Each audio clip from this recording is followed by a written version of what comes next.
This one's about buying a 53-year-old car sight unseen and driving it 1,800 miles from Spokane to Los Angeles to show you some amazing Americana, including a creepy abandoned World War II era aluminum smelter plant. The adventure begins here. This is my brand new friend, a 1971 Ford Torino station wagon. I just bought this yesterday from a guy who's called Barrett's Auto Ranch on Instagram. And he sold me this. It's got a 302 small block, automatic. It seems to run and drive pretty good, but we'll see if it's gonna make it all the way home. Right now, I'm at my buddy Dave Chappelle's place up near Spokane, Washington. He's also gonna let me use some tools and some floor space and throw some seat belts in it, check the fluids, and make sure this thing's ready to go. So let's do a little bit of wrenching before we hit the road. So this is Chappelle's shop that you've seen on the Dirthead Shed on YouTube. And you can see he's got his Louis V10 up there and his Mustang 2 and Mom's spaghetti over there. I got junk everywhere. And now this. New junk. What year are the Torinos that are like the ones to have? The Starsky and Hutch started in 72. Okay. This thing was lowered 2 inches with some homemade lowering blocks. So if I had a lift, that would be cool. Let me throw these jack stands under. It does have an 8-inch in it and some old Gabriel Red Riders. Great. How much rot does it have? There's flaky rust on the axle housing, but it doesn't look bad. All right, let off the brake and see if we die. I'm off, you're not dead yet. Okay. Now we get to go under and see what kind of a disaster I've got on my hands here. Oh, come on. Oh, those are super homemade lowering blocks. Yeah. Sweet. Couple of pieces of 2x4 just shoved in there. 2x4 metal, not wood. Actually, that's 2x3. 2x3, yeah. Wow, the spare tire well is nowhere near as rotted as it should be. I wonder where this one came from. I mean, it's a California Highway Patrol sticker. Really? And I wonder if this was a California car for a while. Oh yeah, California Highway Patrol from 1987. KPIG 107.5, Freedom, California. Yeah, this is a California car. I guess so. You're taking it home. Bottom of the tailgate is not bad. Not a fail. I can't wait for you to go and get those bumpers re-chromed. They're gonna look so nice. That's gonna happen. Wow, rockers are solid. Yeah, this thing's actually pretty good. The spring boxes or torque boxes are good. And it's got new tie rod ends. It's got upper ball joints and new lower control arms. Oh, great. Okay, ready to shake the steering wheel? Yeah. There's your movement right there. Where is it? It's the, I guess, idler arm into the hydraulic assist. But that's not going to kill me, right? It's just bad. No, it's just loose. It's tight and it's got a cotter key. So I think you're probably as good as you're going to get. Let me check U-joints. You want a screwdriver? Or? That doesn't feel awesome. What is that clunk? Yeah. Well. Is it tranny mount? The trans mount appears non-existent right here, right? Look how much the yoke is moving in the transmission. Yeah. See? Yeah. It's the back of the trans bushing. So that'll either be a disaster or it'll be no problem whatsoever for another 300,000 miles. Yeah. One or the other. Let me look at the back U-joint. That's garbage. I've got 1310s here. Oh, really? Okay, cool. We've been rolling around checking out the condition of the underside of the car, which is actually surprisingly good. Dave spotted a bad joint in the steering up there, but it's not going to kill me. It's okay. We're going to leave that alone. The thing I spotted is a bad U-joint in the drive shaft. The rear of it is bad. Actually, the bushing in the tail shaft of the transmission is really bad. The yoke is moving inside it, but I'm not going to do anything about that at this point. But yeah, this U-joint, because Dave has one, we're just going to take this apart and pound a new one in there, and it'll save me trouble later on the highway. You can hear that. You can also see, if I shake it right here, you can see how it's moving right in there. You can see how this part is moving independently of this part. This shouldn't move, and it does. Oh wow, it's a lock nut, and there's no washer on it. This one doesn't want to come out. Can you throw it in neutral real quick? Okay, park. Thank you. It's rounding these nuts. Don't do that. Drive shaft coming out. My vacation's the same as my day job. Quite a bit of slop in this baby. Let me give this a splash of gear oil. These colostomy bag gear oil things have been a lifesaver. I really like them. It's super handy. All right. Wasn't too low. It's a little bit down. Okay. Gear oil's topped off.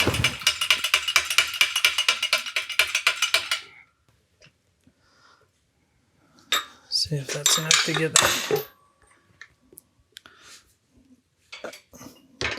Of course, the 1350s will push through far enough to usually get the... And just kind of run that one in a little ways.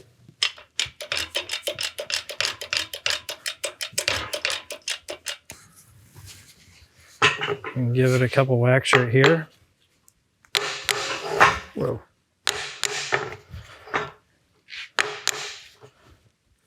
I haven't seen that one. It just relieves the yoke a little bit. Yeah, it relieves the ears and like centers the joint. Nice.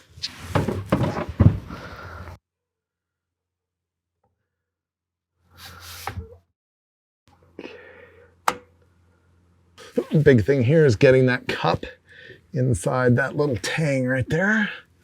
Looks like we got it.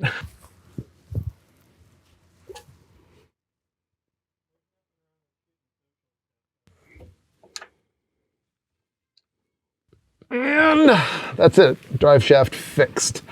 Next thing I'm going to do is, I think, check fluids.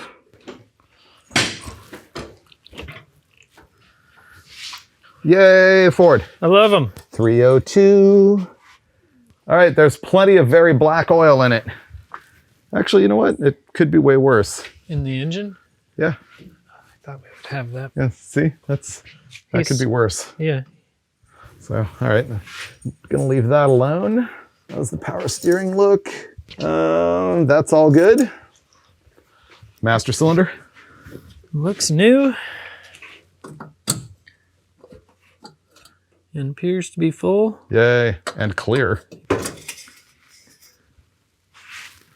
It's definitely brown. Just old car brown or brown like burning up transmission brown? Old car brown. Yeah. Yeah, I think I'm gonna call it good. I'll keep an eye on these things, but I don't see any cause for alarm in any of that. How about the, Go see. let's see what the carburetor looks like. New air filter. It's got your Motorcraft 2-barrel on there. I don't know what we're doing other than going yes. And by Motorcraft, I mean Autolite. Yep.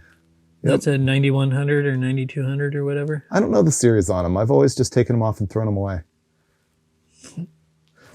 So it's not a 4-barrel, so I get rid of it. I won't do that on this one, but yeah, I've had a bunch of small block Fords. I had a 67 Mustang, had a 67 Fairlane Wagon. I like the 289 and 302. Same. They're really good for engine swapping and a lot of stuff because they're so narrow, because they only have an 8.2-inch deck height. They're very short, but the accessory drive on them is long, which is why they're not good for a flat fender Jeep. How's the radiator?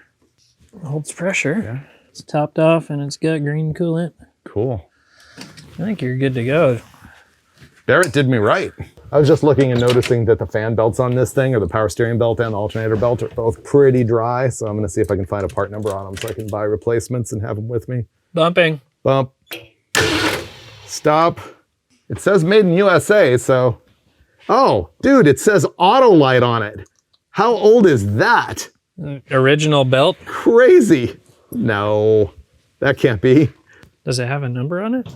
Well, it's a Ford part number, D1ZE. Stop. Oh, you had it. It's a 39013. Do you hear that Bluetooth thing coming on every time you turn the key? Yeah. You guys are modern. This right here is a Ford starter relay or starter solenoid. And the aftermarket sort of glommed onto these and they became fairly universal. There's a zillion race cars that use these that are not Fords. Very, very common part. Sort of like the Ford 9-inch became the universal thing. So did the Ford starter relay. Seatbelts. Chappelle's underneath. Are you going to stick a screwdriver through the brand new carpet? I'm pushing as hard as it will. You'll have to. Let me find the end of it so you don't stab my hand. Okay, shove. Shoving. Okay, you're not trying to poke the carpet, you're just trying to show me where it is? Well, I'm trying to, but the carpet's just moving. All right, let me... Do you want me to, like, grab a soldering iron so we just burn a hole? He was underneath the car pushing through the factory seatbelt hole with a Phillips screwdriver, and it wouldn't poke through the carpet. So he's going to do the same thing with a soldering iron so that it's hot and melts its way through. And we should be able to bolt my aftermarket seatbelts in the original seatbelt holes. Came right through. Cool. That worked. A lot of smoke in here now, but that worked.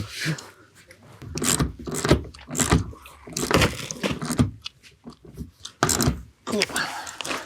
Let's see. Oh, the pillow might be the key. Yeah. All right, where is it? I will. It needs to go right there. Can you loosen up top at all? How's that? Okay, and this is in the zone. Okay. Is that going to be good? Yeah. Okay. Oh yeah, this pillow saves the day. Okay. Seatbelts. Done. I like how it has headrests, but they're like in the middle of your shoulder blades. They do nothing. They're for decoration. Okay. Cool. I think I'm out of here. All right. It's pretty good.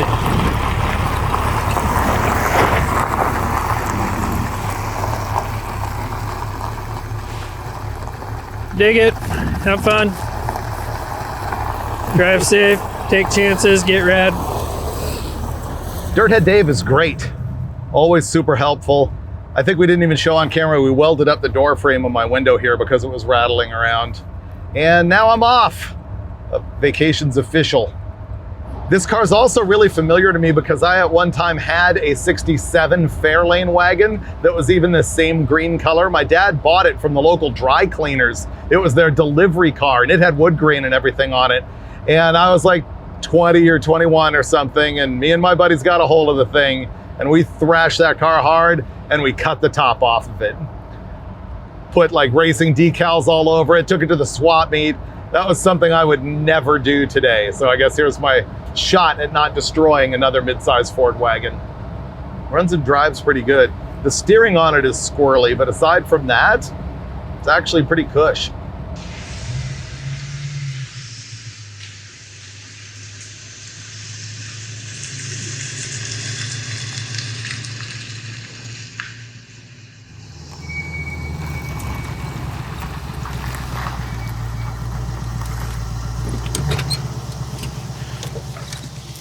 This is going to be cool.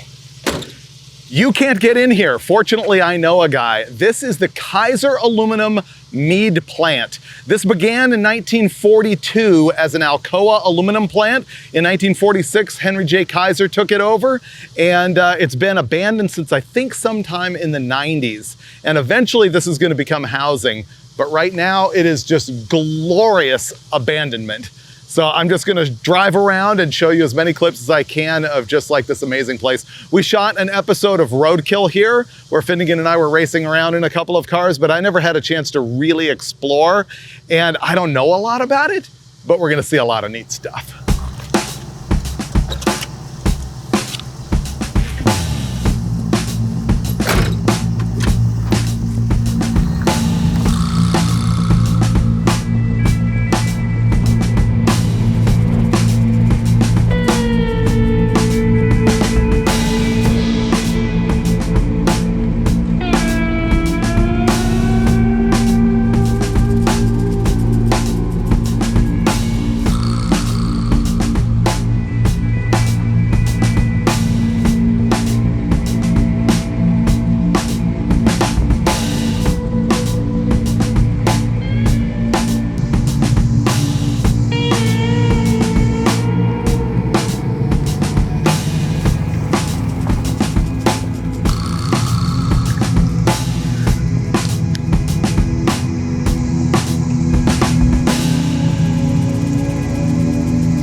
as I'm walking around here, I'm thinking of the gearhead connections to Henry J. Kaiser.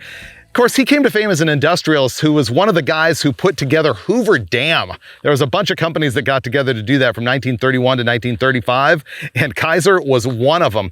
And in World War II, of course, he revolutionized shipbuilding with his Liberty Ship program, and that's also where Kaiser Permanente Healthcare sort of began. In 1945, right around the same time as he was reopening this old Alcoa aluminum plant and getting into metal manufacturing for the first time, Kaiser partnered with Joseph Fraser to make Kaiser Fraser Company. Fraser soon got lost, and in 1953, Kaiser bought Willys Overland and then became Willys and Kaiser Willys and then Kaiser Jeep. So there was a whole lot of automotive background for him. Have you ever heard of the 1950 to 1954 cars called the Henry J? Those were also built by Kaiser and named for Henry J. Kaiser. They were also branded as Allstate and sold through Sears.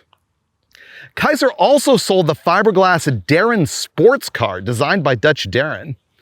Another thing that's often unsaid about Henry Kaiser is that he was a huge powerboat racing fan and builder, and amazingly, for being incredibly wealthy, hugely unsuccessful. However, at one point he hired hot rodder Barney Navarro to race a Hemi-powered boat, and Navarro ended up designing a heart-lung machine that was used at Kaiser Permanente for more than a decade. All right, let's get back to the ruins of this little portion of the Kaiser Empire.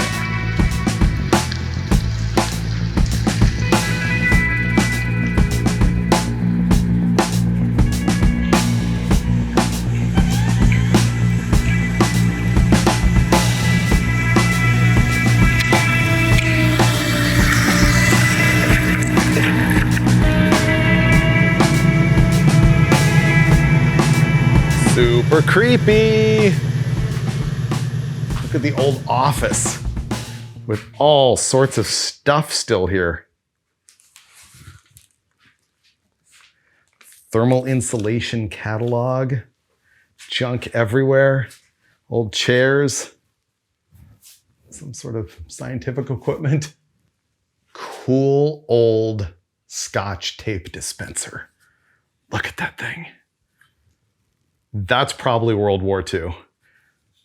It legit probably is.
The thing that gives me the heebies the worst out of all of this, all the like scummy groundwater, all of the like broken toilets, all of the creepy death and everything, is the stack.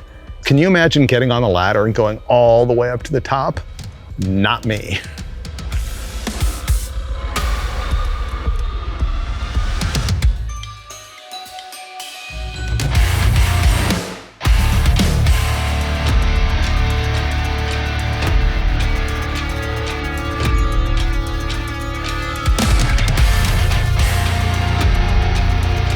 Okay, well, the old Alcoa / Kaiser aluminum plant is pretty neat. Like, I wish I knew what they actually did with all the like space to make it more interesting. But it is creepy and cool. I thought I was gonna make it into Idaho tonight, but given the circumstances of having hung out here for hours and the sun's coming down, I think I might stay in Washington and look at some stuff in Spokane come tomorrow. Not sure yet.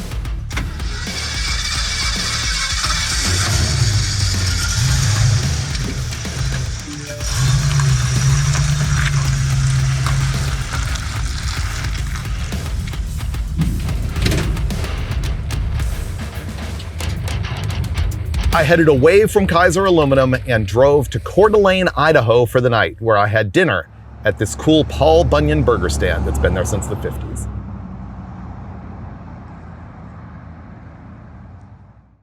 Good morning.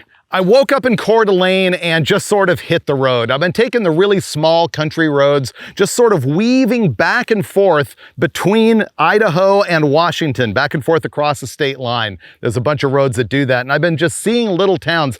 It hasn't been completely amazing, but it's never a bad time. I went to this one little place that was called Tico in Washington, and they had an old Chevrolet dealership there, and somebody had done a really old Coke advertising sign. It was just a neat little place. They had a little theater there that the community was really proud of. I moved on and went to Oaksdale, also in Washington, and it was small, but I found one thing that was really captivating to me. It was an old drugstore that still had the signage on the glass that said fountain and drugs and Coca-Cola, just a neat old building. There was another old brick building right next to it that had old advertising signs on it. That was cool. And a giant, like 4-story wooden building that local signage said was the oldest flour mill in the area that's in that good a shape. The newest that place could be is 1910, so that was really old. Finally, one more little town here in Washington was Rosalia, and to enter it, you go underneath this bridge back here that has a bunch of Roman arches. It used to be a railroad. They called it the Milwaukee Road, and when you get into town, they have a bunch of remnants of neat old gas stations, and you know I love that.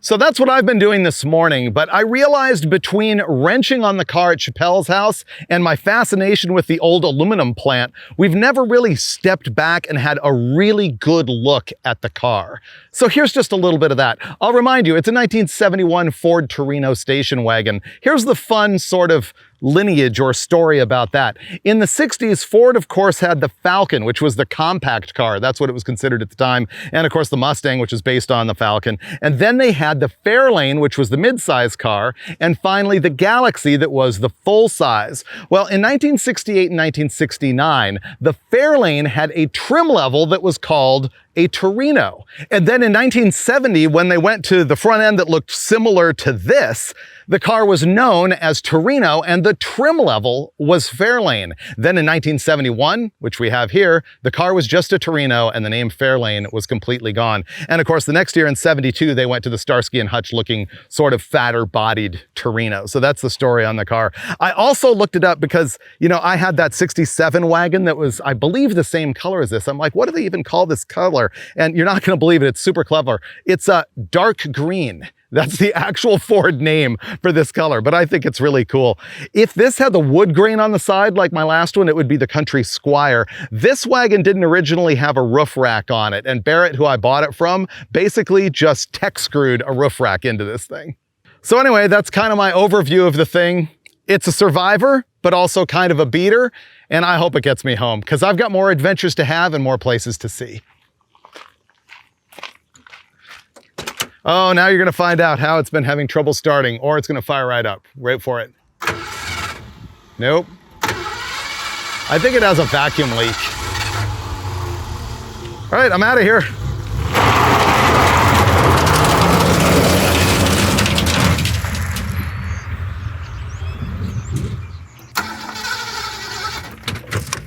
Okay. Now I'm in Colfax, Washington. I know you're gonna think that I broke this thing by driving it like an idiot, but it's had a problem for the past couple days that I've been ignoring, and I actually haven't even shown it on video. Anytime the engine decelerates, it dies. Like you come to a stop sign, if you're not on the brake and on the gas at the same time, it shuts right off. Drop it into gear, dies. Sometimes even on the highway, if you lift too hard, dies. And it's finally gotten so bad, it's honestly undrivable. So I'm gonna have to just look and see what's going on. I think it might have a vacuum leak. Because once it dies, it also is really hard to get started again. And the thing that made me actually stop is that I almost got stranded on the railroad tracks. Ooh, a little toasty. All right, what do we have going on? That is just a straight crankcase vent. This should have a PCV in it. These Fords always have this weird plate underneath the carburetor. It's like a factory spacer that takes the PCV breather thing. I wonder if the PCV's no good. Well, I may have fixed it. First of all, you know, I always carry a knife, and Dave Chappelle's been trying to convert me to the multi-tool or the Leatherman, and I used my Leatherman, so I had a screwdriver with me. I checked for all the vacuum leaks that I could. I don't think I have any. I just richened up the air-fuel mixture and idled it up a little bit is all I really did. And so I'm not calling myself a troubleshooter or a mechanic on that, but it seems to function now, or at least I think it will. Okay, these things are not that convenient except for the pliers. Still not 100% convert, but so far it saved me. I haven't made my typical pawn shop run to get tools for the road yet. Screwdriver. I'm gonna idle it down just a hair. Okay. Now the key is I want to be able to drop it in gear and have it not die. Ready? Nope. And now it is really hard to fire back up.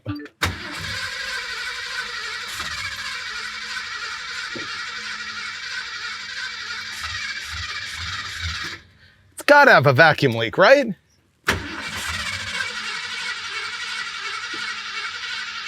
Wow.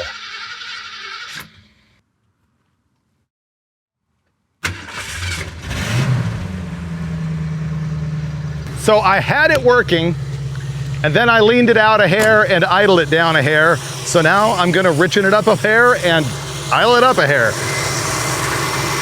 There's up a hair, and there's rich a hair.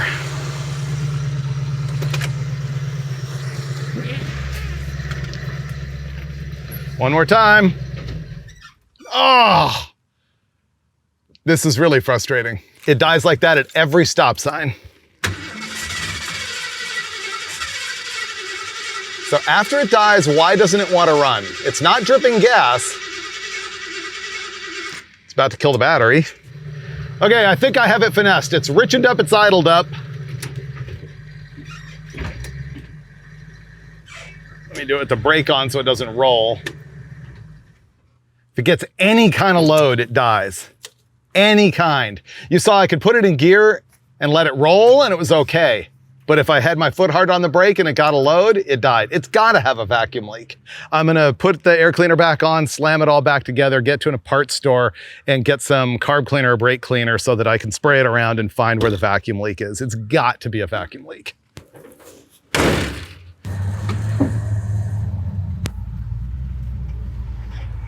Okay, let me go buy something flammable. Okay, I got my beloved brake clean. You know the trick here is that I think the engine has a vacuum leak, which means the intake manifold or carburetor or something is sucking in outside air. So I'm gonna remove the air cleaner so that I can get at the engine. Then I am going to fire up the engine, and then I'm gonna spray the brake clean all around the carburetor and listen carefully, because if there's a vacuum leak, it will suck the flammable brake clean into the engine and you'll hear the RPM come up. It's the oldest trick in the book. Let's see if it'll run.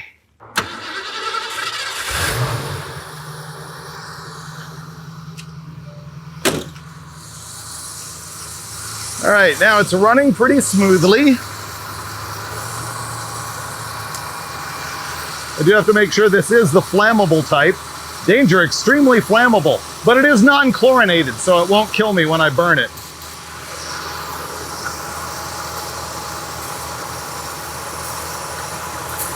Nope. Sometimes it could be around the intake manifold too, but it's not. Huh.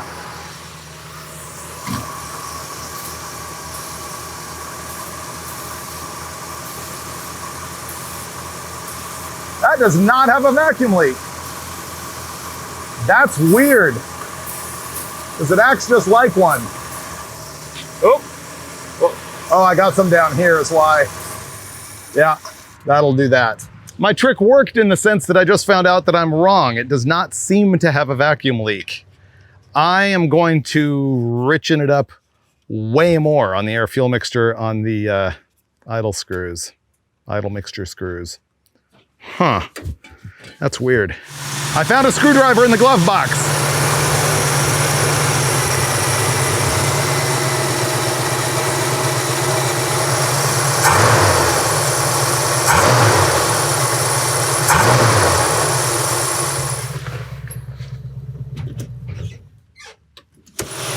Now I'm ready for a desperate old man trick. I'm gonna rev it up and then cover the air horn with my hand. That will cause a spike in vacuum in the carburetor and hopefully pull dirt out of any passages that might be causing problems. I've seen this work, usually on old 1-barrels and stuff, but let's see.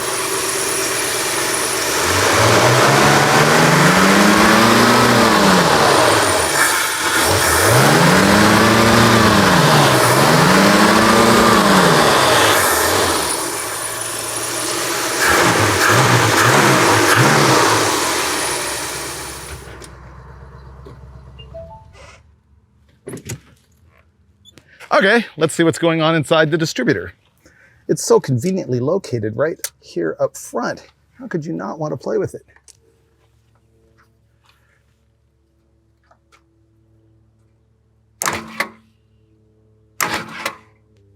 The points are barely opening. Okay, that seems unrelated but bad. All right, watch the problem. When I crank the engine, the points are barely opening and closing, if at all. Watch.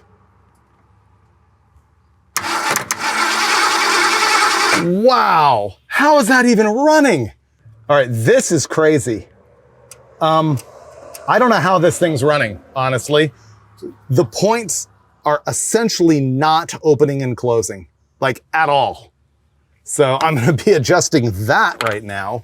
Wow. Glad I found this screwdriver. All right, now have a look at it. I'm gonna crank it again. Now you can see this is the rubbing block on the points right here, and it's on the high side of this cam lobe on the distributor that rotates. And this lobe opens and closes the points. Now I've got the points just a little bit open. They were completely closed at the peak of their lobe. Let's see what they do now. Now they're opening and closing. Let's see how this thing runs now. You hear how it cranked slow? The timing changed. Okay, let me drop it in gear.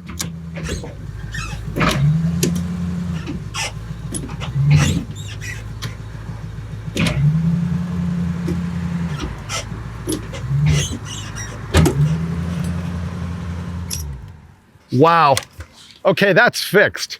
It probably has too much ignition advance in it now, because the ignition advance changes with the point dwell, depending on where the points open, changes the ignition timing. I should almost retard it a little bit. Man, I'm just gonna run it and see what happens. I'm probably gonna have to retard the thing later. Wow, that was so weird. I don't know how this thing was running. My mind is...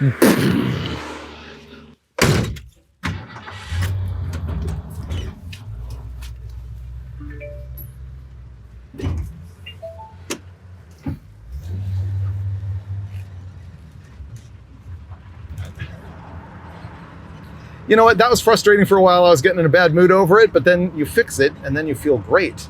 And then you're cruising through Colfax, Washington, deciding where you're gonna end up next.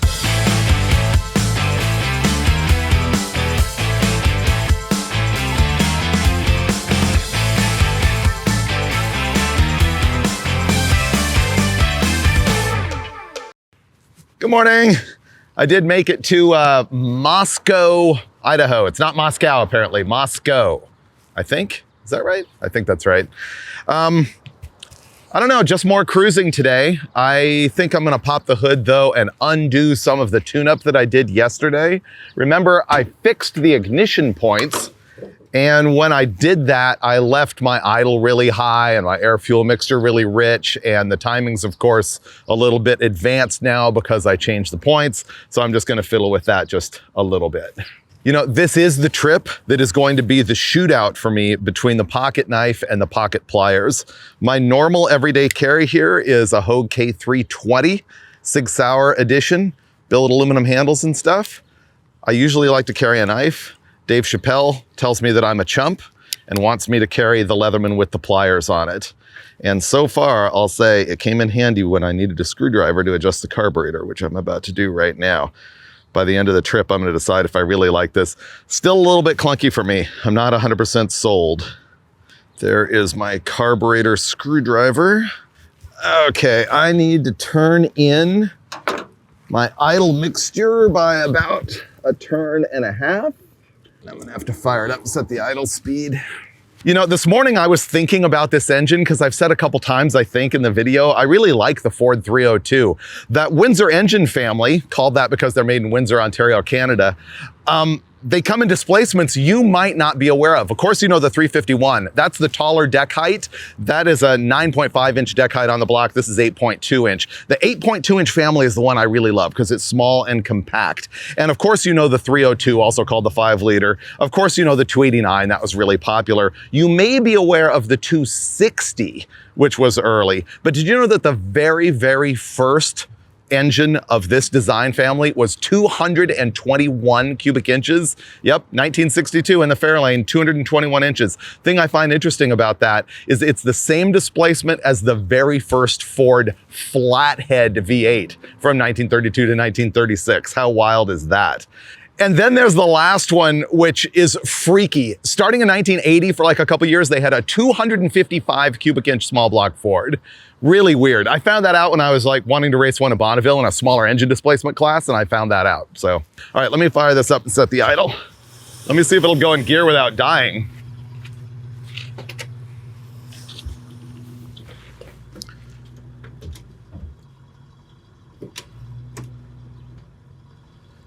Wow. I nailed that. All right, let me put it back together and I'm out of here. It didn't die. Oh, all right, it's dead cold. That wasn't my tune-up. Totally not my fault.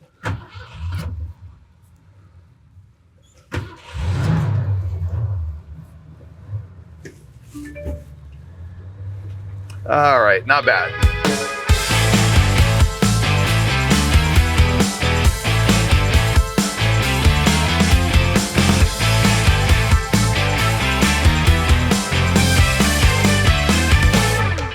This is kind of cool. That is Lewiston, Idaho. That is Clarkston, Washington. Get it? Lewis and Clark. And this hill that goes all the way down here is called the Lewiston Hill. It was built in 1917, according to the sign at the Scenic Overlook. And I figure if cars that were new in 1917 could negotiate it, then my 1971 Ford in 2024 can negotiate it. So I'm gonna go ahead and drive the long way down the hill to Lewiston to grab breakfast.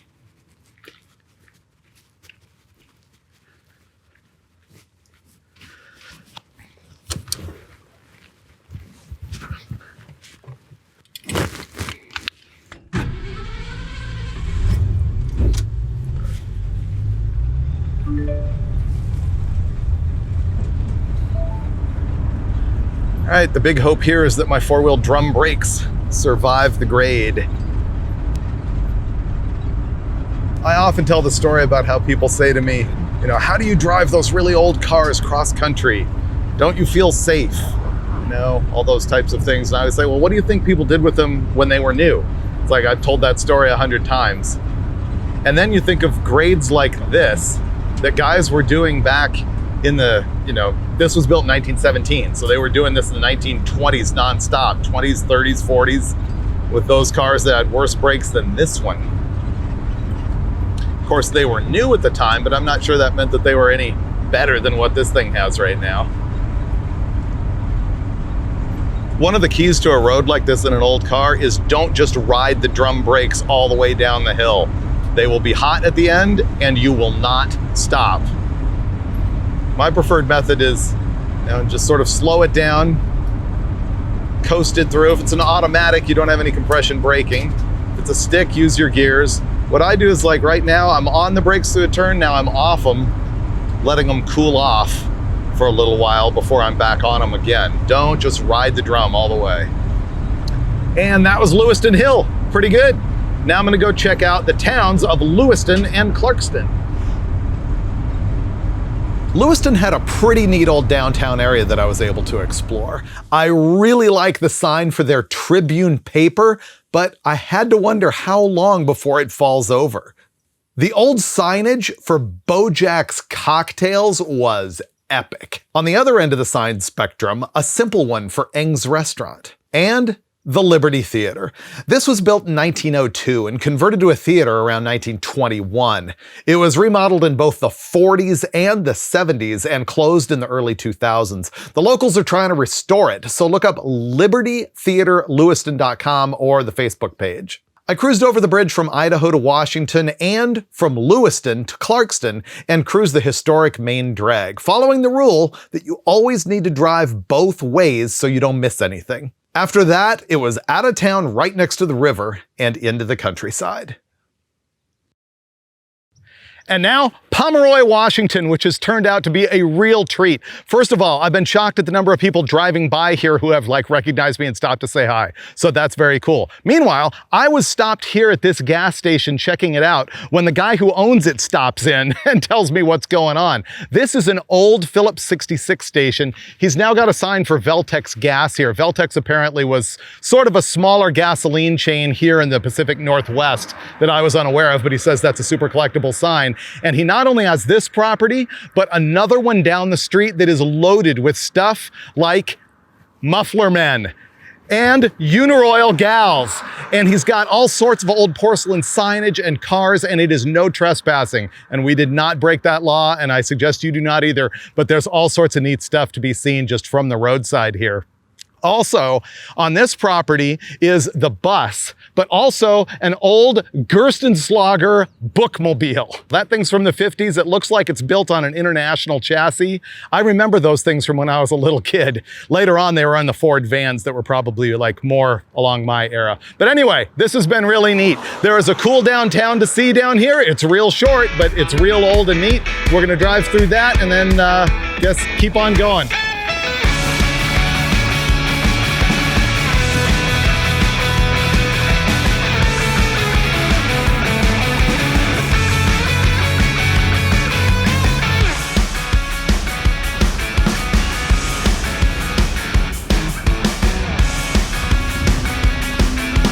Now I am in Dayton, Washington since 1887, and the coolest thing to me here is this place that needs to be frozen in time forever. Check that out. It is Goff's Used Cars and Towing, and their old Dodge tow truck is still there. And if you look really carefully on the banner on the top of the building there, you can see that it says Standard Oil Products. That is an old Standard Oil gas station. Standard Oil became Chevron later. And then obviously it became a tow place and then used car dealership. At some point, someone turned the key in the door for the last time and walked away. And it is just frozen. Love that place.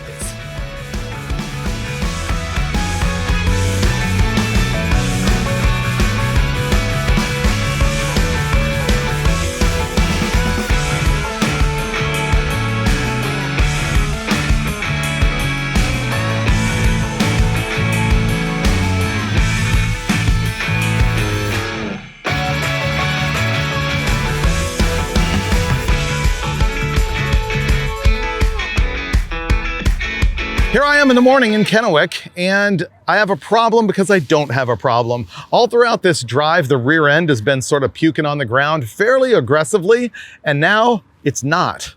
So what's the conclusion that you would draw from that? Same as mine. I think it might be out of fluid. So I'm gonna crawl underneath this thing and splash some fluid in the rear end, and finally we're a quart down on the engine. This thing has been getting 15 to 18 miles to the gallon. I can't even believe that. And so far, only 1 quart down, and I don't know how many miles I've gone, but it's not even quite a quart down. I may have to park it up on a curb. This thing is low. This could be hard.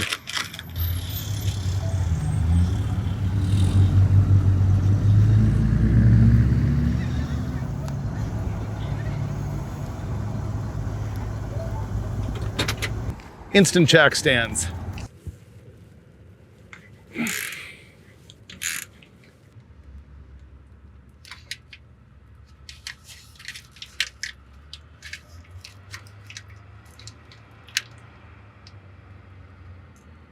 Wow, I essentially put the whole thing in.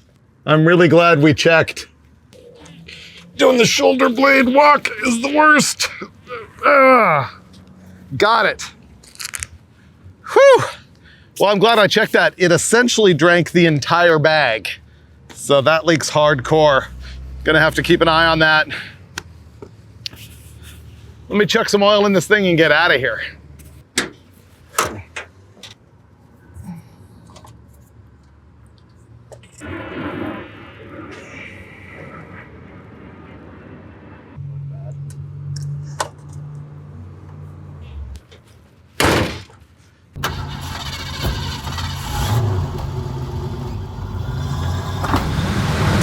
Now I'm rolling out of Kennewick, Washington, which was just a normal big urban area. Not the type of thing I like. I want small roads, small towns. Now I'm headed towards the small town of Plymouth, Washington and Umatilla, Oregon, which in California we'd probably call Umatilla.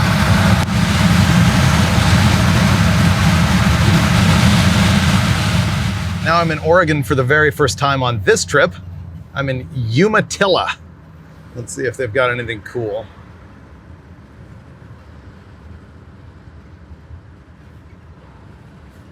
I've still got the idle a little bit fast. It's like cruise control. You just take your foot off and hit the small towns at about 24 miles an hour. I'm not sure there's very much cool in Umatilla. Well, I think Umatilla's claim to fame is the big cowboy statue sign thing at the Harvest Foods store. All right, that was it for Umatilla, and we're out.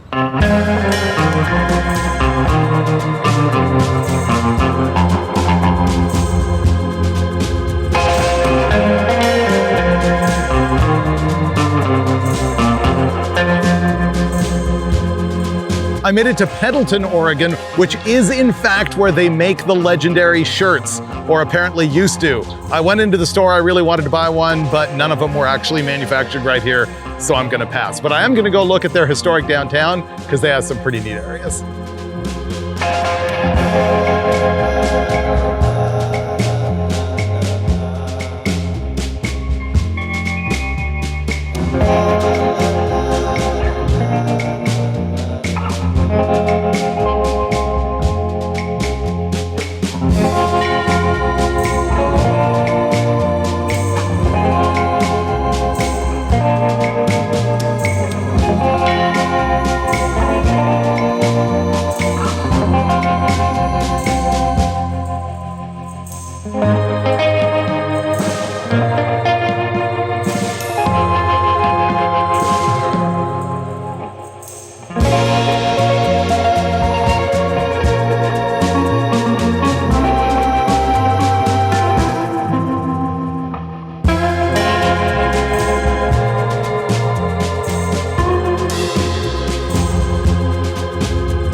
La Grande, Oregon. La Grande.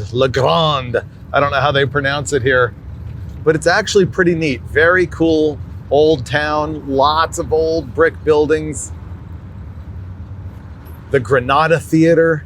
There's an old JCPenney sign that I was looking for, and another Liberty Theater. Seems like all these little towns have a Liberty Theater here in the Northwest. That is a very old, legit Union Pacific Railroad station. Cool.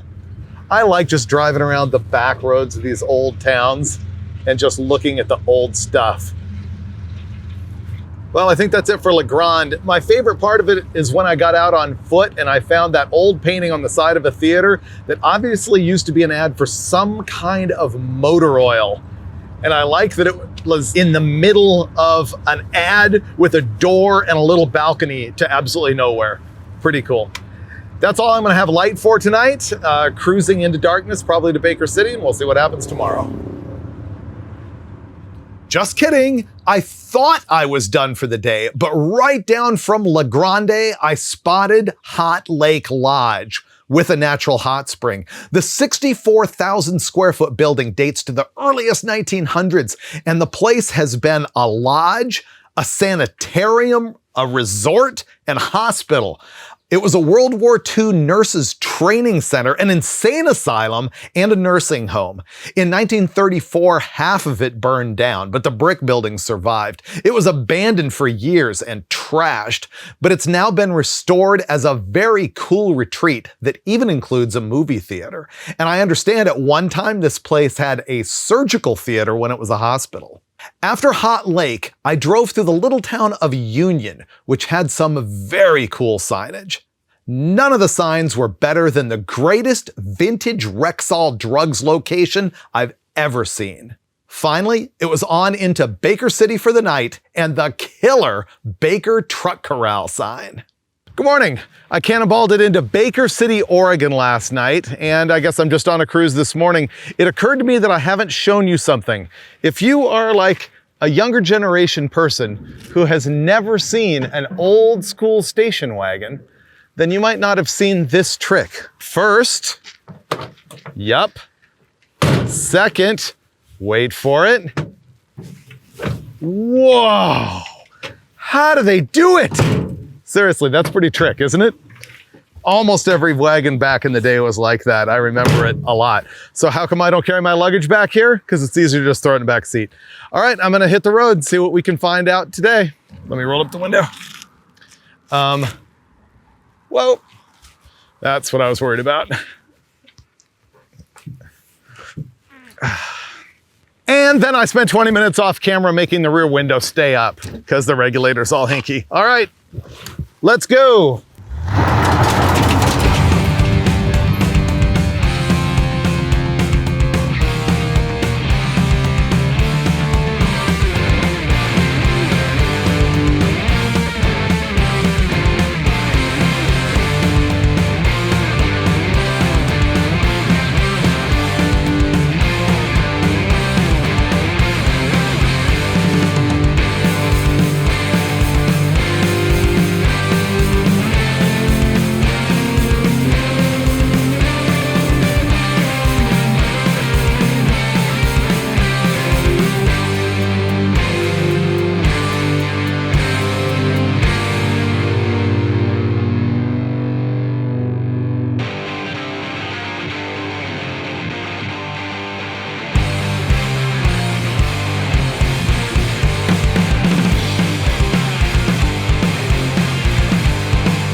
This is a radical little ghost town called Whitney in Oregon. The sign says it's been abandoned since 1947 when the railroad stopped having service here.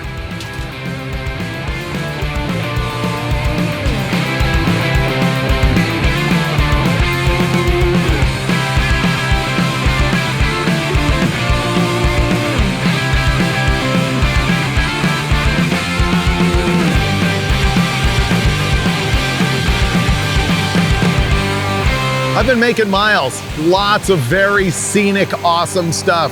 Going through some mountain roads, got a bunch of snow, went through little towns, things like that. I just went through a city called John Day and then Canyon City, and I am south of there on this little highway, and there's a creek right beside the road.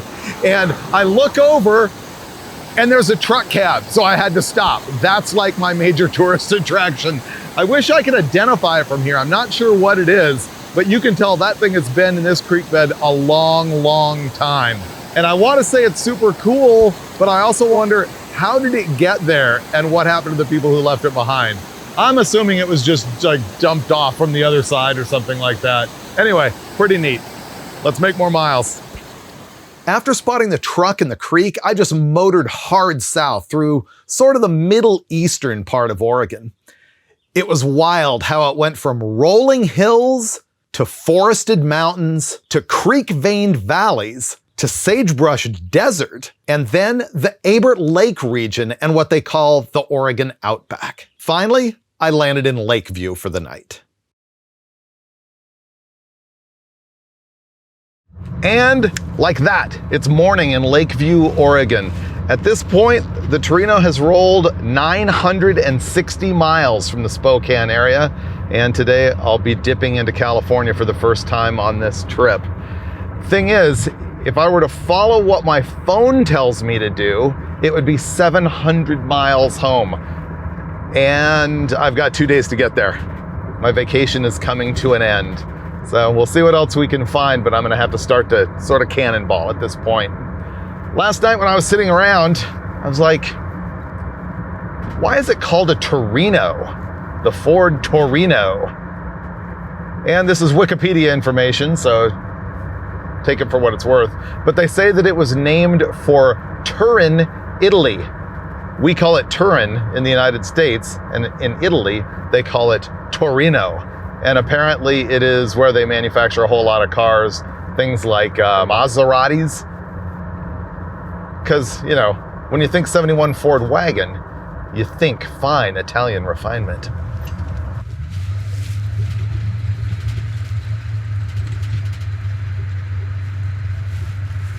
I'm in California now. I rolled through Alturas, California, which is the home, by the way, I discovered of Robert Hite, NHRA funny car driver. And they had some cool stuff there, neat old buildings. My favorite thing there was an old beer ad painted on the side of a building. That was probably the greatest. I kept rolling, saw some neat Ford trucks. You know what? The whole Northwest region that I've been through, I haven't shot a lot of them because usually they're buried in the back of properties, but there are bump side and dent side Ford trucks everywhere. But anyway, here's another thing that's everywhere. The terrain all of a sudden turned mountainous again with trees and everything. And with my eagle eye, I spotted some old 20s car sitting in the woods over here. That's not a Model T, I don't think. That would be a late teens or early 20s kind of car, maybe a pickup truck. I can't tell, but it's pretty neat that it's still just sitting there. I always like to imagine that it's just left over from the gold panning days out here. All right, more miles, let's go. Looks like there's just a couple things to see here in Susanville, California. You know, it's always worth taking the side exits. This is a tiny little place called Doyle in California. They got some cool old vehicles here. Finally, I'm on Highway 395 north of Reno, Nevada. It's sort of dipping in and out of California and Nevada just a little bit. This is gonna end up taking me like in the best scenic part of California, in my opinion. It's all gonna follow the Sierra Nevadas next to Mount Whitney. It's gonna be pretty great. But right now I'm on a segment I've never done before, north of Reno. I'm gonna try and get through Reno as quickly as I can. I'll stop if I see anything at the side of the road, but I'm not sure there's much to see between here and maybe past Carson City. Are any of you dialed in to the barbecued Fritos? These are not the honey twist, like twisted weirdo ones. Original old school 70s barbecue flavor Fritos. Those things were like the standard when I was a kid, and they went away for a long time, like decades. You couldn't find them. And now it's like they're back, but you can't always find them. And sometimes they're hit, sometimes they're miss. I don't know, are you down with the barbecue Frito? I'm cruising 70 in the Torino, which is pretty much the top of where it's comfortable. I think it could go faster, but 70 is good. I still can't believe this has been getting 18 miles to the gallon on every single fill-up that I've clocked. When I was a little kid, my family had a Ford station wagon. I'm gonna have to look up the photo of it to remember exactly what the year and model of it was. Pretty sure that it was a full size instead of a Fairlane. But one night, some kid down the street was coming home drunk, and he smashed this car into the wall in front of the house. I mean, smashed it hard, totaled the car. And my dad, of course, called the police. I remember waking up as a little kid in the middle of the night, hearing the smashing sound. And the police showed up, and the guy's car had folded one of the tires underneath it, and he drove his car all the way home, and the police were able to follow the skid mark all the way from our house all the way into the garage of where this kid had like run and parked and hidden his car. And I won't tell you who the guy was because honestly he's dead. I don't need to besmirch his name, but I will tell you, he was a key figure in LA politics for a long time. Well, I bit the bullet and drove through Reno just so that I could see the classic Reno sign. And here's something I didn't know, which is that the original Reno sign from 1926 is still here too. Huh, that's cool. We're on Sinclair Street and they moved the original sign. Okay, now I feel happy that I came here.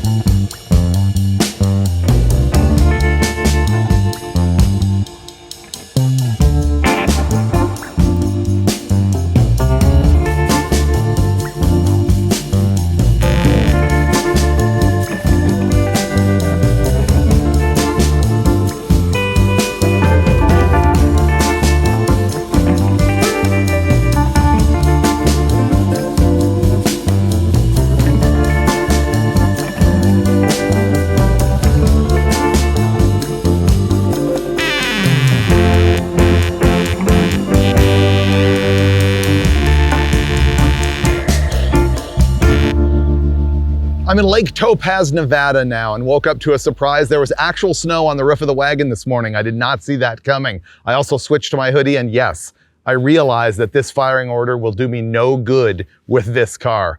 But you can get these in my store, shop.davidfreiburger.com. The link is in the description to the video. Sometimes I even have Ford stuff and LS firing orders as well. Let's get on the road, and I'll show you everything that I can, but I do have to cannonball all the way home today, 400 miles. And here's another thing. Remember how I had to put gear oil in the rear end of the car?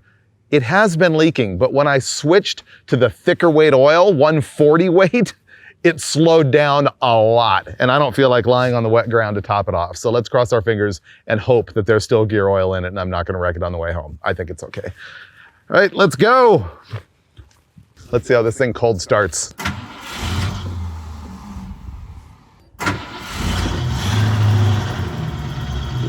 Little lifter tick.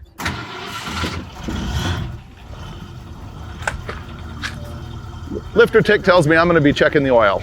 It's giving me a little clickety clack when it's cold. Oh yeah, it's low. Yesterday was probably the most high-speed cannonballing at 70 miles an hour. And yeah, we're gonna throw a quart in that baby. The 302 seems to be getting 17 to 18 miles to the gallon, and it burns a quart like every 400 miles. I'm using the Valvoline VR1 2050 because it has zinc in it for the old flat tappet cam in this thing. Look at that cold oil glugging in there. Good and thick.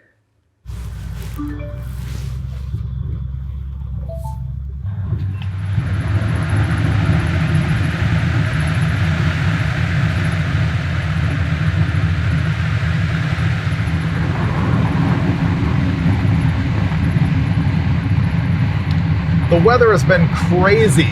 I went over some passes as high as 8,000 feet, and they warned me that I might need chains at one point. I just ignored that and sort of kept on motoring and didn't get pulled over for it, so I survived it. But I went through icy roads, actual snow, sunlight with snow, overcast, no snow, water all over the roads. And now finally, I'm dipping down here into sort of the high desert area of California on the eastern side of the Sierras, where it is sunny out and there is snow on the mountains, but the roads are clear and dry.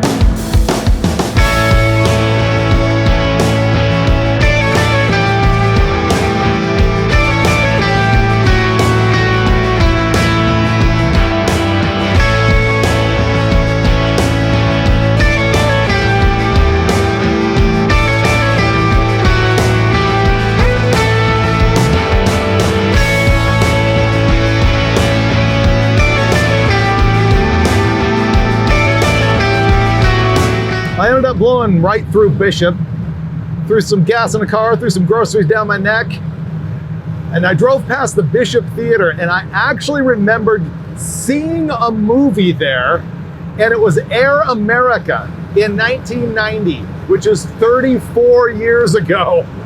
Wow, old. I also spotted a little hotel sign I had never seen there before in Bishop, the the Thunderbird. I really like their little icon guy, like surfing or roller skating or something, little Thunderbird. But now I'm rolling south, going to Big Pine and Lone Pine.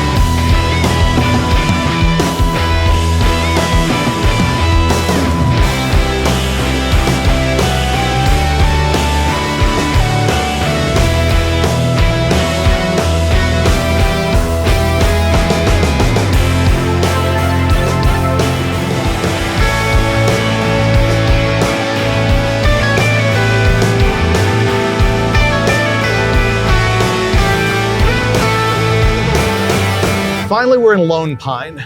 I'm gonna tell you why this is my favorite little town along the route.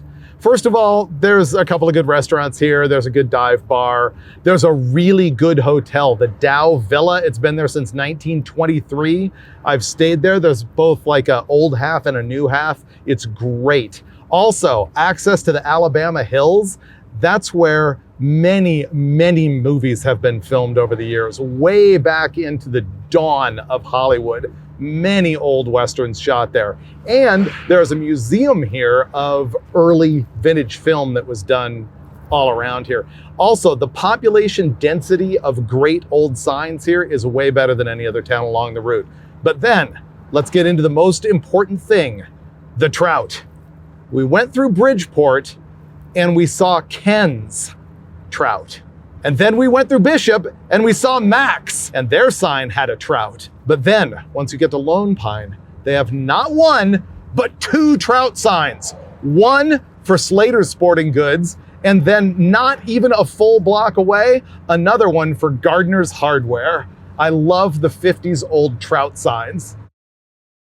So Lone Pine, I think a better bang for the buck hangout destination than Bishop, which tends to be more popular.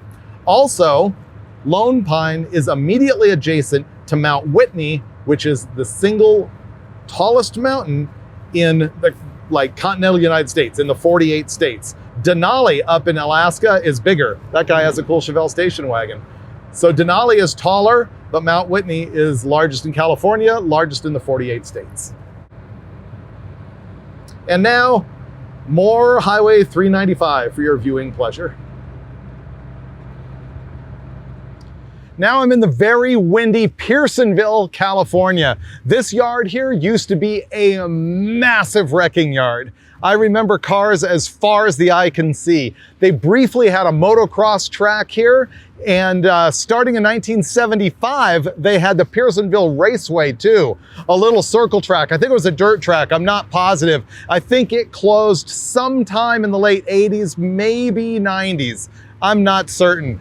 But really, this whole place is like an awesome American story. This whole plot of land was purchased by a family known as the Pearsons, I think 1959 or 1960, and through nothing but relentless hard work, they ended up turning it into their own town.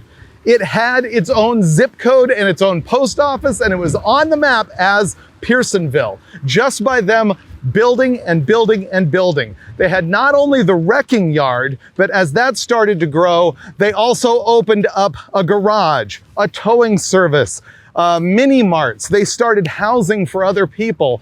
Most of the buildings are still here, but unfortunately, all of the businesses are gone. They used to have places in Ridgecrest as well. The thing that was most memorable to me about that was this being the hubcap capital of the world. Lucy Pearson was the name of the matriarch of this whole thing. And she collected hubcaps. They were all over the fences. They were all over outside. You could get a hubcap for anything that you needed. And all of that is also gone. But the remnants are still here. And you know, this used to be wide open. I'm glad to see that it is now fenced off.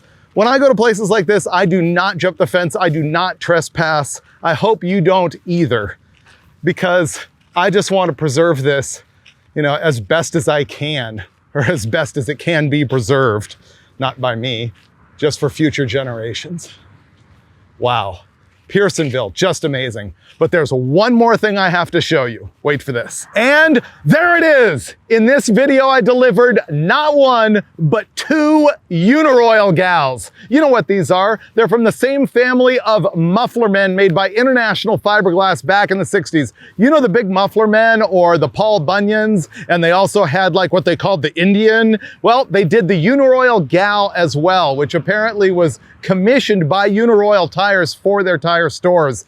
Usually in those cases, she would have been holding a tire, but they also sold them as Miss America. And they have one here at Pearsonville. And they had that other one that I showed you in Pomeroy, Washington. Apparently they only made between 10 and 20 of these from what I can tell online. And so you saw like at least 10% of them. All right, thanks a lot for coming along on my vacation. I was really glad to be able to show you sort of what I do in my own free time and some of the cool stuff that I like to see. Do me a favor, if you dug this, go watch another episode right now. It'll help me with the algorithm. Of course, you can also buy merchandise, shop.davidfreiburger.com. The link for that is always in my description, and I will see you next time.